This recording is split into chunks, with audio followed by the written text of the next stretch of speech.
Hello everyone, welcome back to the Football Story. Are Liverpool too reliant on Mohamed Salah? He is in absolutely flying form, but are the numbers that he's putting up covering something bigger behind Liverpool's trajectory this season? We're going to take a look at it. We're going to take a look at some of the numbers, and it could be a good thing, it could be a bad thing, but let's find out and see. If you're new to the channel, make sure to drop a like, subscribe, all that jazz. We're going to be covering a lot more content going forward, a lot more long form content. So I'd appreciate if you wanted to join the community, and let's get into it. So looking at the numbers straight away, and the reason it kind of tickled my interest was just looking at this tweet that I seen. So our attackers Premier League goal tally so far this season: Salah 13, Diaz 5, Gakpo 2, Jota 2, Nunez 2, and Chiesa obviously 0, but he hasn't played that much. Salah needs help, and he needs it now. So on the face of it, you would look at that and say Liverpool are way too reliant on Salah. And I looked at some of the numbers, did it up in a way that kind of to understand like how much of Salah's output is contributing to Liverpool's goal tally so far this season, and it is a lot. So if we look at the numbers, so he has 13 goals, 8 assists, so 21 goal contributions so far to Liverpool in the Premier League. Liverpool have 29 goals scored in total. So Salah is putting up 0.72 or 72% of Liverpool's output or goals contributed so far in the Premier League this season. And that, on the face of it, is a worry. But is it not the case of when you have one of the best players in world football and you're playing to his strengths and he's putting up incredible numbers, is it not a good thing? Liverpool definitely are relying on Salah to get a lot of their goal contributions or be the key player in key moments, but he's one of the best players in world football. He is the best player in world football right now, and it's not a bad thing to be relying on someone with that level of ability. Saka obviously Arsenal rely a lot on Saka, especially in big moments, and Salah is that, but in an even bigger frame. To put it into perspective, when Haaland joined Man City, they went on to win a treble and then a Premier League 4 times in a row. So in the 2 seasons that he's been there, he's won a lot of trophies, and he was the one putting up all these numbers. He was their main goal threat. Everyone else in their team, they were obviously contributing, but Haaland was the main person that was contributing towards their goal tallies and getting them over the line to win big trophies. Salah is no different this season. And to kind of lead into something else that I was kind of been a bit funny on football Twitter so far, it's kind of talking about Arsenal and or Corner FC. And this is something that I think a lot of people, a lot of rival fans are getting very heated about, but this is something that Arsenal are really good at. They're really good at set pieces, and this is what they're focusing a lot to get a lot of results from. They obviously scored 2 corners against Man United, and they got them over the line to get the win. It does not matter how you get your goals. It does not matter how you win your games. All that matters is that you win your games. Whether you're relying on set pieces, whether you're relying on one of the best players in world football, does not matter how you do it, because all that matters is that you win games. Now, down the line, it might be an issue, but I think what you'll naturally see is other players will start to step up. We've seen Diaz in his moment step up, obviously against United, against Bayer Leverkusen, and we've seen Gakpo have really good games. He scored in the Carabao Cup, and he stepped up another big moment. He scored a first goal against Madrid. Players will step up when they need to, and it kind of leads me into my other point of the criticism that Darwin Nunez is starting to get. So this is just one of the tweets that I've seen. So reminder, Mo Salah, Sadio Mane and Bobby Firmino were all 25 years old when they joined Liverpool, and all had played hundreds of games at their previous clubs. Darwin Nunez has only turned 25 months ago and has recently hit a similar appearance tally to them pre-LFC. So some of the criticism, and this kind of leads me into my next point, Salah is our main man. We'll park that, and relying on him is not a bad thing, but it leads into all this criticism that we need other players to step up, and other players have stepped up so far this season. But the criticism that Nunez is getting now is just, it's just so unfair in terms of where he should be, because I think we've been very lucky to have players like Firmino, like Mane, like Salah, where when they came to Liverpool, they were ready to take their game to the next level.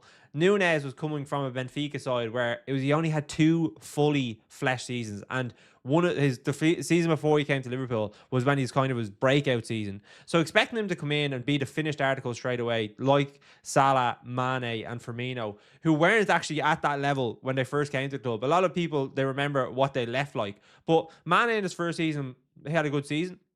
Salah was obviously really good. Firmino took a little bit of time to get up to, especially as the number 9. He definitely wasn't the breakout star that we were all thinking that, say, Mane and Salah are. And especially when he left, he was regarded as one of the best number 9s the club has ever had.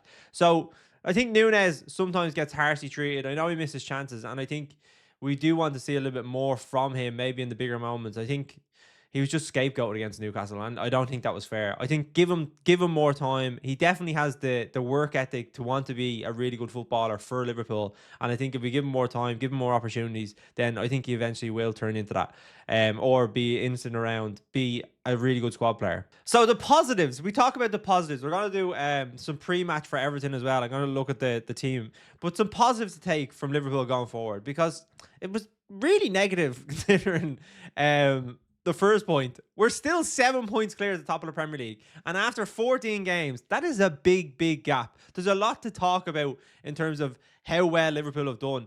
And we've only drawn it against Arsenal away and Newcastle away. Two very tough places to go. If we go to Everton now on Saturday and go out and win, then all this looks like it looks like a great point. You beat Man City, you beat Real Madrid, you drew at Newcastle, and then you won at Everton.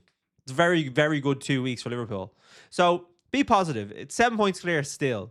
The next point then, we have just come through some of the toughest fixtures of the season. We have played some massive teams over the last 10 weeks, and everyone was thinking that we were going to fault. We hadn't played anyone yet. We were still waiting to play some of the top teams. We've come through that now, and we have not lost to any of them. Not lost to one top team. So that shows where this team is at. And I said it in one of my previous videos, Liverpool are at a stage now where Slot has come in. He's had time to adjust to the way he wants. He's obviously improved players like Diaz, Gravenberch. And I think Liverpool could take another step with this evolution of Slot and go into the next gear, because they're starting to understand him a little bit more. And I think some of the performance that we're seeing, especially against Madrid and City, they're a lot more cool, calm, collected. And that could elevate us even further than what we are now. And then finally, we have the best player in world football in our team. Don't get it twisted. We have the best footballer in world football in our team. He could, the way he's playing right now, propel us to Premier League, Champions League. And when you have players like that quality in your team, you will do very well. So let's just focus on the positives for now, take it into Saturday, and then we'll see where we land. Speaking of Saturday, yes, we have Everton, the Merseyside Derby, and I think Slot did probably learn a lot about his team against that game against Newcastle, because he probably did get one or two things wrong. And I think one of the things that he got wrong was defensively. But Kelleher, even though he made a mistake, he's still been really good for the season. There's no point in piling pressure onto him. He's still been really good. So he'll start in goal. Right back then, I think Trent has to start. We've seen the quality that he has come on. The Kwanzaa Gomez link up did not work. Trent is our number one right back, and in a game of this magnitude, he understands what it takes. He should be starting right back, not Kwanzaa. I think if you're going to be playing Kwanzaa or Gomez, it's going to have to be either one of them in the centre back position. I think Gomez should have probably played right back, because he's played there before, and we know that he can offer that position well. Kwanzaa should have started centre back against Newcastle, and I think that would have been the right move. So I think Slot has probably learned from that, but I would expect Gomez then to start centre back with Virgil van Dijk at the weekend. So wasn't their best game. They did really well against Man City and Real Madrid. Kanate was obviously in, but Gomez is going to have to step up in the next few games, because we do need him to be playing at a high level in order for us to not drop points. It definitely wasn't his best performance, but he's shown that he can come in and he can make up the numbers in that position with Van Dijk there. So not our best defensive display, but hopefully we can overcome that against Everton. And then left back is obviously Andy Robertson. He's still not performing to the level that we want, but he's still our best left back, and Tsimikas is still injured. So Gravenberch is then going to go into the holding role. Probably wasn't his best game against Newcastle, but he still offers a lot. He still made some right moves. I thought Tonali and Guimaraes, in fairness to them, did play really well. And I thought Liverpool in the first half especially struggled. It probably missed a trick starting McAllister. I said McAllister in my pre-match build-up, and I think Szoboszlai in the end probably would have been the better player. Szoboszlai, when he came on, did really well. And he just covered a lot more ground. He was a bit more tenacious, and at Newcastle, you need players to be able to do that. So I would start Curtis Jones and Szoboszlai in this game because McAllister then did pick up a yellow card, so he's going to be missing. So I would start Szoboszlai and Curtis Jones in midfield. And then up front on the right, it's obviously going to be Mohamed Salah. And the big question is, will Nunez start?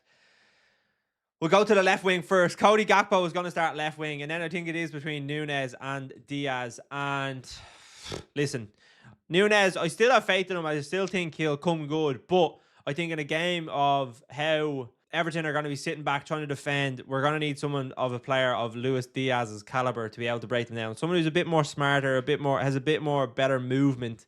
And I think Diaz should be the one starting up front, not Nunez. So he's unfortunate to miss out. I probably won't do his confidence a world of good, but I do think he should take it on the chin. Criticism's got to come his way regardless.